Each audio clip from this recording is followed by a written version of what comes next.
Chapter 3. Stuck and frustrated. My life before Limitless. I trudged through the door of our one-bedroom, 400-square-foot apartment at 9:15 p.m. I am worn out. I've been up since 5 a.m., and it's been a long, tough day of full-time school and my full-time telemarketing job. My wife is standing in the hall. The dim light overhead illuminates the tears streaking down her face. It's obvious she's been crying for a long time. Immediately distraught, I ask, "What's wrong, honey?" She says, "I've been balancing the checkbook. Our bank account is completely drained. We have no money. Rent is due in 2 weeks and tuition is due in 3 weeks. Our cupboards are empty and I don't even have money to buy groceries." I am devastated. I feel so small and helpless. I feel like I'm a horrible husband and provider and that I have failed my wife. That moment in 2002, when I was 22 years old, is seared into my memory forever. It was the tipping point of what had been a long string of disappointments and broken expectations. Something snapped inside me. I knew something had to change. Like so many people, I wasn't taught the mindset of abundance growing up in my family. I have vivid memories of my parents fighting about money. My father is an immigrant from Germany, and my mother has a lot of Irish blood, so to say their fights could be heated is an understatement. When I was 8 years old, while observing one of their fights about money, I felt a strong spiritual impression that I would need to take care of my parents as an adult. It came so clear and forceful that I couldn't ignore or forget it. I pondered on it a lot as I grew up. I decided I would need a career that would be able to provide for 2 families. As a teenager, I chose to be a doctor. I graduated high school, then left on a 2-year service mission for my church.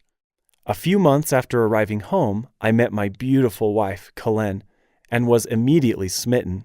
We courted for 8 months and then were married. I told her all about my plans for becoming a doctor. I figured I would become a highly paid specialist, though I had no idea what I would specialize in. I enrolled in college, we rented an apartment, and my journey to wealth was officially underway. It didn't take long for reality to set in. In my first chemistry class, a science prerequisite for a career immersed in the sciences, I got a C. I wasn't slacking either. I worked my tail off and gave it everything I had. It just didn't come easy for me. I sat down with my academic advisor, and he said that if I was truly committed to becoming a doctor, I would need to retake the class and get a better grade. I signed up for the class again, and again threw my heart and soul into it. My grade did change this second time around, just not in the direction I was striving for. I got a C-. I met with my advisor again, and he shot straight with me. He told me that since I was struggling with the most elemental science classes in my first year of college, I probably wasn't going to make it as a doctor. He advised me to choose a different career. I came home dejected that day, dreading telling the news to Kris. I thought she would be disappointed in me. To my surprise, she didn't really care. She believed in me.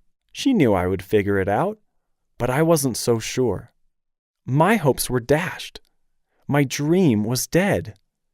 I continued attending college with the intention of completing a bachelor's degree while buying time to choose another major and career. While in college, I worked as a telemarketer. Not exactly a dream job, I can assure you. It wasn't too long after that conversation with my advisor that I walked in on Kris crying as she balanced the checkbook. That was when I decided I would have to seek my career and fortune beyond what college could provide. An extraordinary life would require something more. I looked at our finances and did some figuring. The first year of telemarketing, I had made about $18,700. With the bar being set so low, and with the motivation that we were going deeper into debt each day, I set a goal to double my income over the next year. So I set the goal and started working hard. I innovated at my telemarketing job and started improving my close rate. The previous year, I had met a multimillionaire real estate investor who became my mentor. I learned everything I could from him. That year, Colleen and I purchased our first real estate investment, which is detailed in my book, The Straight Path to Real Estate Wealth. By the end of that year, I had made just over $40,000. I had exceeded my goal. My belief in myself was reinforced, and the feeling was incredible. I was primed for even more growth. Again, I set the goal to double my income over the next year. For some reason, I allowed my little seed of faith to feel inevitable. After 363 days of believing it was easy to double my income, it felt natural to simply maintain that pattern, since $40,000 was still below the average American income. Looking back, it seems strange because I didn't know what I know now, but I felt an almost irrational confidence and faith that my income would somehow double again. Once again, I exceeded my goal and made more than $100,000 the next year by getting another raise and doing more real estate investing. I continued doing this over the next 2 years. In 2006, I doubled my income again and made more than $200,000. That year, I also graduated from college with a degree in marriage, family, and human development. In 2007, I made about $500,000.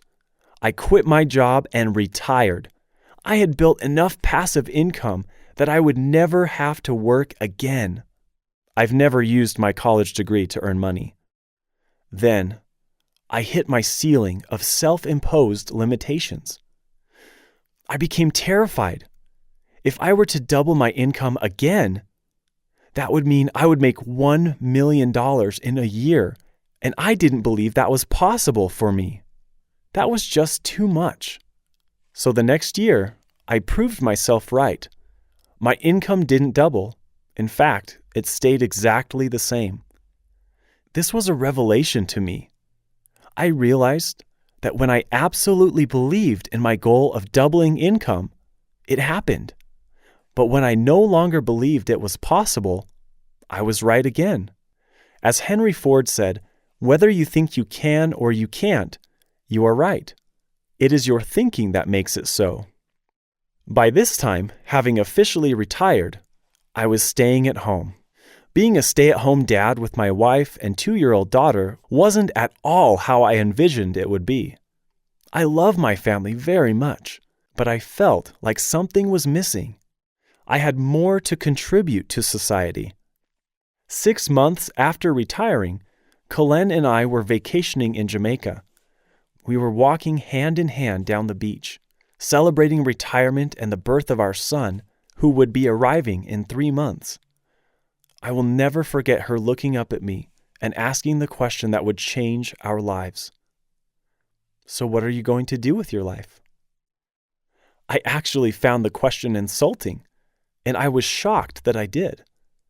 I was triggered and brought back to the moment when I was financially and mentally broke, and that awful feeling of being a horrible provider.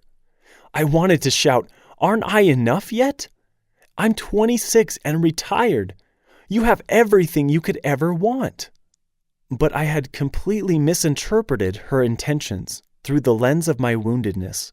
Colleen was inquiring about the legacy I wanted to leave. Now that money was no longer a reason to do or not to do anything, what work would I do? What footprint would I make on society? I left our trip and committed to understanding 2 things. Number 1, what was my life purpose? Number 2, why was I so triggered still after so much success? This is what led me on a compelling journey to invest in more mentors to find these answers. I realized that if I could break through financial limitations, I could do it in other aspects of my life. So I started paying tons of money to mentors.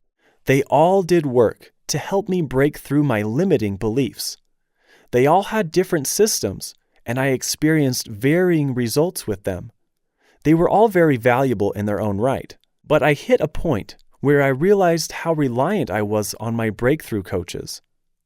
After 4 years of working with one particular mentor, for example, I experienced a major trial in my business that was deeply painful. I called her anxiously to schedule an appointment, but she couldn't meet with me. In desperation, I tried doing the breakthrough work on myself. It was a bit sloppy, but it worked. I was able to step out of a place of intense pain into a place of peace and understanding. Most importantly, I stepped into a place of self-reliance, which opened up a whole new world to me. Over the next several years, I took everything I had learned from my mentors and started creating and fine-tuning my own belief breakthrough process, which for me worked better than any other methodology I had experienced before. I never wanted to get stuck again, and I now had the tools to be free. It was like an incredibly powerful light had turned on in my soul. I was empowered to uncover any belief I had that was limiting my results in any aspect of my life, and change my beliefs to experience breakthrough after breakthrough. I overcame thousands of limitations in my marriage and family, my finances, my desire to influence for good, and my body. Everything shifted. After trying every other system I could find, I had discovered a foolproof, duplicatable formula for breaking through limitations at will and consciously manifesting any results I desired. The more belief breakthrough work I did, the greater the results that manifested in my life. I eclipsed my previous income ceiling. My marriage and family life have become profoundly fulfilling. I used to consistently weigh 30 to 40 pounds more than I wanted to. Over a 6-month period of intense focus of breakthrough on my body, I eliminated cravings, developed confidence, restored balance in my body, developed muscle, and dropped my body fat to below 10%. I feel strong, look amazing, and love what I see in the mirror. My body now feels like a much more accurate reflection of how I feel inside. I feel an intimate and immediate connection with my higher power, and I feel divinely guided with virtually every decision I make. My family travels around the world on a regular basis. We do humanitarian work, customize our children's education, and enjoy the highest sense of freedom we ever have, balanced with taking action on how we feel called to change the world. We're in the process of building a custom luxury cabin in Sundance, Utah, to be used as a special retreat for doing breakthrough work. In short, my life has become limitlessly abundant, connected, healthy, and joyful. And yes, I do take care of my parents. They live with Kalen and I in our 10,000 square foot home, which we built with an apartment for them. None of this has happened because I am inherently smarter, more talented, more gifted, or capable than anyone else.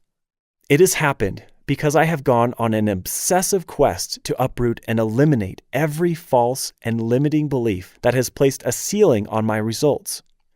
I've learned a simple, foolproof process that anyone can apply to experience similar breakthroughs. In fact, as you read this book, I will share with you case studies of people like you who have applied this process to catalyze dramatic improvements in their lives.